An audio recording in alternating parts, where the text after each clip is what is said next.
October 5th, national championship rematch in Seattle. Does Washington have, I don't know, any chance here? Vegas doesn't really think so. That's Roman Tomashoff, Locked On Huskies, joining me here on the show. Just answer that question, Roman. Do you think that Washington has a chance to beat Michigan in this spot? Spencer, I think it's all going to come down to the offensive line. It's going to be the biggest thing. It was in the national championship game, obviously. Mason Graham did his thing. You know, I get Michigan fans once a week commenting on over on Locked On Huskies still in nearly July. Oh, you know, everyone their mom knew Michigan was going to win that game. We're not going to go down that road today. But I think that's what it's all going to come down to is Washington is going to have a really solid team. Is it going to be last year's team? No, not by any stretch of the imagination. But it's going to be a really solid team. And if Washington can find a way to figure out the offensive line and just make it serviceable, I think that the point spread, I can't remember what it is at this point in time. I believe it's come down to 8.5. I might pick Washington in that, in Husky Stadium. It's going to be loud, despite what, the College Football 25 has to say. It certainly is one of the top 25 toughest places to play in college football. So I think that 9.5 is the line.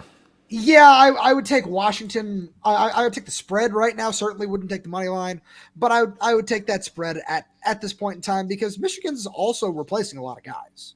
Yeah, they are. I think this is a horrible matchup for Washington because last year we all watched the game happen, contrary to what some people think. My opinion of Michigan is the offensive line dominated. The defensive line also disrupted Michael Penix in the offense. You now have a step back at quarterback, I think, on both sides of the ball here for sure. I think you make the case that Washington has a better quarterback situation with Will Rogers at the helm. I like Will Rogers. I think he's really solid, and Michigan doesn't know who their starter is going to be yet. Not much is going to be asked of him. Of course, it's going to be a run-centric approach, but that Washington offensive line is so new. And you and I have talked on this show several times before that it was a big question going into the spring. They lost a bunch of guys from their Joe Moore Award-winning unit from a season ago. Like, you have to put that out of your memory because they lost 2 guys to the NFL and a couple other guys to the transfer portal. They're really isn't everybody 4, 5, 6. Yeah, I mean, the numbers get higher than Husky fans would probably like to think. Michigan probably has the best defensive line in the Big Ten, maybe in the country. Certainly they're up there. I have a hard time discounting Georgia in any given season at that position group. But to me, I think that's why this point spread is so big. It opened at 11.5, and I thought that was too big. Now it's under 10. That seems more reasonable to me just because this game's being played at Husky Stadium. I think the line of scrimmage is why Michigan's a big favorite there, and I think deservedly so, which is probably, in Michigan fans' view, the first good thing I've ever said about the Wolverines ever. So, first of all, you don't have to be modest. They lost basically everybody along the offensive line. Let's be real about that. Not only is it all 5 stars, there's a couple of the key rotational guys as well, but I certainly agree with all that. The one thing where I have to push back, as the Washington guy, I know it's not obvious or anything, but one thing I've pushed back on is I think the defensive scheme is going to be a whole lot better this year. Where that was something that really struggled in that game early on where, after the first couple of long touchdown runs from Donovan Edwards, you saw a lot of things change. Chuck Burrell did a really good job of adjusting that. But Washington's new defensive coordinator, Steve Belichick, is really good at limiting explosive plays. We've seen him, Steve Belichick, just so we're all hearing the same words and names here. Steve, not Bill, Steve. Yeah, Steve. Hey, Bill's been around. Bill's been doing his thing. He's been helping a little bit. He was there during spring practice.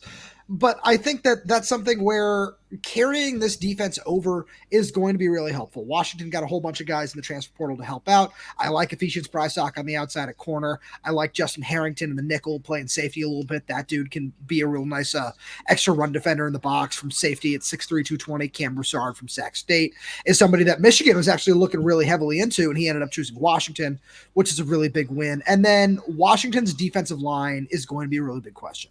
And as you said, Spencer, if they can control the line of scrimmage on that side of the ball and just limit Michigan's run game, they're going to have a chance. Do I think they're going to win this game? As of right now, as we're recording this, no. I'm going to say that right now so the Michigan fans can't, come back and throw that at me. But I still think that Washington certainly has a shot, and I think it's all going to just come down to, as you said, the trench play. Yeah, and on both sides, I just have major concerns. And when you couple that with the way that Michigan wants to play football and is going to play football. I mean, Wink Martindale's defense coordinator for Michigan. You know, on 3rd and 7, Roman, I don't know how much you watch the NFL, but Wink Martindale is going to blitz. He's going to blitz on, and that Washington offensive line is going to be under a lot of stress. And then I hear you say, yeah, and they have questions along the defensive line as well. That gives me a lot of pause, because what did Sharon Moore do in that football game? Not ask a lot of J.J. McCarthy. Whoever he's lining up at quarterback, he's not going to lean on him. He's going to lean on Donovan Edwards in that matchup. So I think this game is going to get a lot of hype and attention, as it should. Washington fans are going to want some element of revenge. I think both ways the trenches favor Michigan, and that's just, I think that's just a really, really bad match. I mean, you're talking about a couple of the impact players for Washington defensively, and they're both at the back end of the defense, which is not something Michigan's going to want to challenge a lot, because they can run the football. I certainly agree with you there, but I want to counter a little bit on the Wink Martindale thing that you said there, because I want to take a look at Jed Fish's offensive scheme, which is one of the best in the country down at Arizona.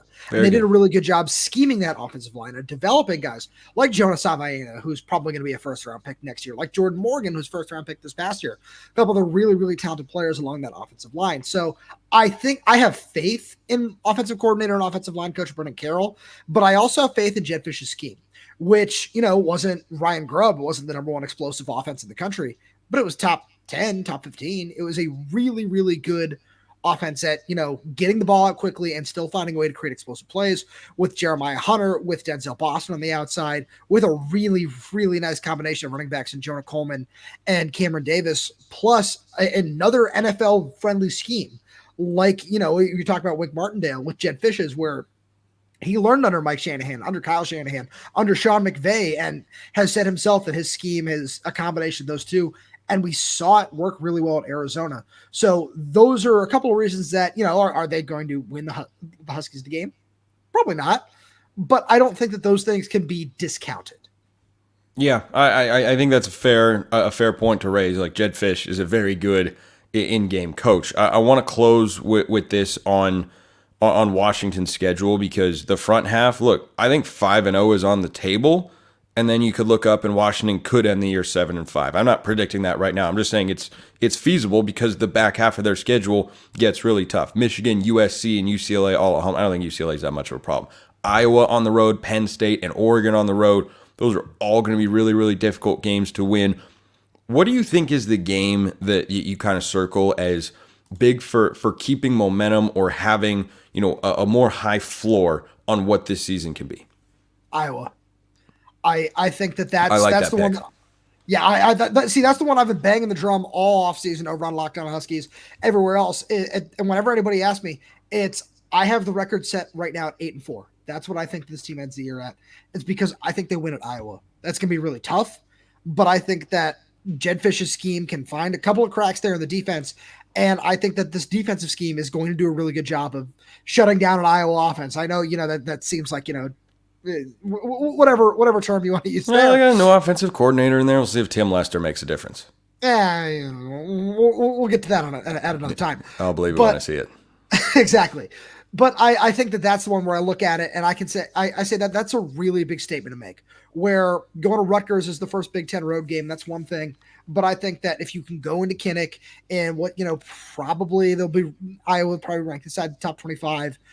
And if you can pull off an upset there, that would be a really, really nice momentum builder and would really raise the floor of this team for the final stretch of the year. You could very well be coming off the loss against Michigan as well. And if Michigan covers that spread, that can have an impact in the locker room if you lose by more than 10 points at home. And, we'll see how we feel when the game gets closer. But the game is one day closer because, well, you're listening to or watching the show, which means another day has come and gone. We are way, way closer than you think to the college football season. Roman Tomashoff, Locked On Huskies. Appreciate it as always.